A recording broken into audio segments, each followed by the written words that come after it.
आइए इस विश्लेषण में गहराई से समझें कि एक आधुनिक देश का शानदार आर्थिक इंजन आखिर कैसे दौड़ता है। सबसे बड़ा सवाल यही है, हमारे पास संसाधन बहुत सीमित हैं, लेकिन इच्छाएं अनंत, तो इन्हें संतुलित कैसे करें? इस उलझन को सुलझाने के लिए अर्थशास्त्र और अर्थव्यवस्था के बीच का फर्क समझना सच में बहुत जरूरी है। देखिए, अर्थशास्त्र हमें बुनियादी ब्लूप्रिंट देता है और अर्थव्यवस्था असल दुनिया में ठीक उन्हीं सिद्धांतों को लागू करती है। अब इन शानदार आर्थिक सिद्धांतों को हम मुख्य रूप से दो अलग-अलग पैमानों पर देखते हैं, सूक्ष्म और व्यापक।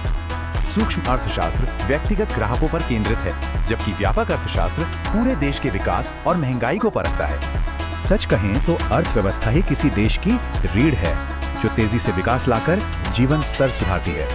भारत एक मिश्रित अर्थव्यवस्था का बेहतरीन उदाहरण है। यहाँ सरकारी और निजी दोनों सेक्टर मिलकर देश को आगे बढ़ाते हैं। भारत का यह विशाल आर्थिक इंजन मुख्य रूप से 3 मजबूत स्तंभों पर टिका है: कृषि, उद्योग और सेवाएं। आजकल वैश्वीकरण और शानदार तकनीकी प्रगति हमारे इस पूरे आर्थिक परिदृश्य को बहुत ही तेजी से बदल रहे हैं।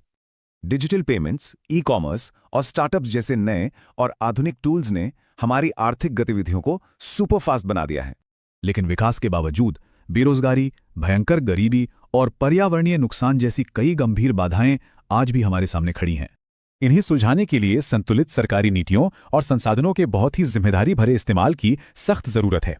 तो अर्थशास्त्र हमें संसाधनों का बेहतरीन इस्तेमाल सिखाता है और अर्थव्यवस्था उसे असल जिंदगी में लागू करके दिखाती है।